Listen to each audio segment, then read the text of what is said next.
राधे राधे दोस्तों, आज हम जानेंगे नित्य गोलोक वृंदावन में कितने प्रकार की सखियां होती है। रूप गोस्वामी ने अपने पुस्तक उज्जवल नीलमणि में बताया है 5 प्रकार की सखियां होती है। प्रथम है साधारण सखी, सेकंड प्रिय सखी, थर्ड प्रिय नर्म सखी, फोर्थ प्राण सखी, फिफ्थ नित्य सखी।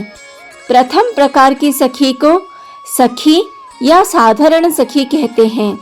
साधारण सखियां राधा कृष्ण दोनों से प्रेम करती हैं, लेकिन इनका कृष्ण के प्रति स्नेह अधिक है। ये राधा रानी से इसलिए प्रेम करती है क्योंकि कृष्ण को राधा सबसे ज्यादा प्रिय है। इनको कृष्ण स्नेहाधिका सखियां कहा जाता है। इनमें नाई का भाव रहता है। ये कृष्ण को नायक और खुद को नायिका मानते हैं। इस कैटेगरी में चंद्रावली आती है। ये कृष्ण को अपना पति मानती है। मीराबाई भी साधारण सखी है। उनका भजन मेरे तो गिरिधर गोपाल दूसरो न कोई, जाके सिर मोर मुकुट मेरो पति सोई, जो क्लियरली उनके इनर मूड को इंडिकेट करता है। सेकंड है प्रिय सखी। ये राधा कृष्ण से एक समान प्रेम करती है। इनका भाव रहता है ये खुद को राधा रानी की सखी मतलब फ्रेंड मानती हैं। ये समभाव की सखियां हैं। ये भी कृष्ण को अपना पति मानती हैं और इनका कृष्ण से मिलन भी होता है साधारण सखी की तरह, लेकिन ये राधा रानी से भी उतना प्रेम करती है जितना प्रेम कृष्ण से करती है। अगर राधा रानी लीड एक्ट्रेस है तो ये सपोर्टिंग एक्ट्रेस है। कुरंगाक्षी, मंजुकेशी, मालती, सुमध्यमा आदि प्रिय सखी हैं। थर्ड है प्रिय नर्म सखी। इनको परम पृष्ठ सखी भी कहा जाता है। ये भी प्रिय सखी की तरह राधा कृष्ण से एक समान प्रेम करती है, लेकिन ये राधा रानी को फेवर करती है। अगर कभी लीला में राधा कृष्ण के बीच फाइटिंग होता है तो ये राधा रानी का पक्ष लेती हैं, लेकिन कभी कभार राधा कृष्ण को मिलाने के लिए ये लीला में कृष्ण का भी पक्ष लेती हैं। ये राधा रानी की सेवा करती है एक मित्र की भांति। प्रिय नर्म सखी नित्य सिद्धा है। ये कभी हमारी तरह जीव नहीं थे जो साधना करके सखी पद प्राप्त किए हों। ये राधा रानी के अंगों से प्रकट हुई है।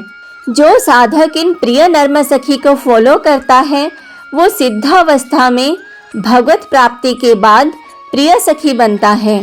प्रिय सखी और प्रिय नर्म सखी का भाव एक है। फर्क बस इतना है, जीव प्रिय सखी बनता है और प्रिय नर्म सखी नित्य सिद्धा है। अष्ट महासखी ही प्रिय नर्म सखी है। अष्ट महासखी का नाम है ललिता, विशाखा, चित्रा, इंदुलेखा, चंपकलता, रंगदेवी, तुंगविद्या और सुदेवी। फोर्थ है प्राण सखी। ये राधा स्नेहाधिका है। ये कृष्ण से इसीलिए प्रेम करती है क्योंकि राधा रानी को कृष्ण सबसे ज्यादा प्रिय है। इनका भाव है सिर्फ और सिर्फ राधा कृष्ण को सुख देना। ये अपनी सुख की कामना कभी नहीं करती। ये तभी कृष्ण संग करती है अगर राधा रानी उनको ऐसा करने के लिए आदेश दें और राधा रानी की इसमें खुशी हो। इनका भाव है राधा दासी भाव या फिर इसको मंजरी भाव भी कहते हैं। इनको इंडिपेंडेंटली कृष्ण के साथ मिलन में कम सुख मिलता है जितना सुख उन्हें राधा कृष्ण को मिलाने में मिलता है। इनका मन राधा रानी के मन से कनेक्टेड है।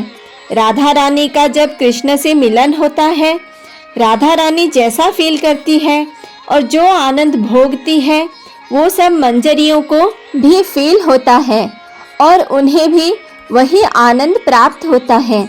इसलिए वो कृष्ण के साथ इंडिपेंडेंटली मिलन नहीं चाहती, क्योंकि राधा रानी आनंद की सिंधु और सखियां उस सिंधु का एक अंश मात्र है। अगर वो इंडिपेंडेंटली कृष्ण से मिलन करेंगी तो उन्हें सिर्फ कृष्ण का आनंद मिलेगा। अगर वो राधा कृष्ण का मिलन कराएंगी तो उन्हें राधा कृष्ण दोनों का आनंद मिलेगा। प्राण सखी भी प्रिय नर्म सखी की तरह नित्य सिद्धा है। रूप मंजरी, अनंग मंजरी, रति मंजरी, विलास मंजरी, गुण मंजरी, लवंग मंजरी है प्राण सखियाँ। 5th है नित्य सखी। जो जीव प्राण सखी को फॉलो करता है वो नित्य सखी बनता है। इनका भाव भी राधा दास्यम भाव है। ये सबसे ज़्यादा निष्काम भाव की होती है, इसलिए इन्हें आनंद भी सबसे अधिक प्राप्त होता है। कस्तूरी, मणिमंजरी आदि नित्य सखी हैं। दोस्तों, ये जानकारी आपको कैसी लगी कमेंट करके बताइए। अगर ये वीडियो आपको अच्छी लगी तो वीडियो को लाइक और शेयर कीजिए, और अगर आपने अभी तक इस चैनल को सब्सक्राइब नहीं किया है तो चैनल को सब्सक्राइब कर दीजिए और बेल आइकन को भी दबा दीजिए ताकि आपको लेटेस्ट वीडियो का नोटिफिकेशन मिल सके। Thanks for watching. Radhe Radhe.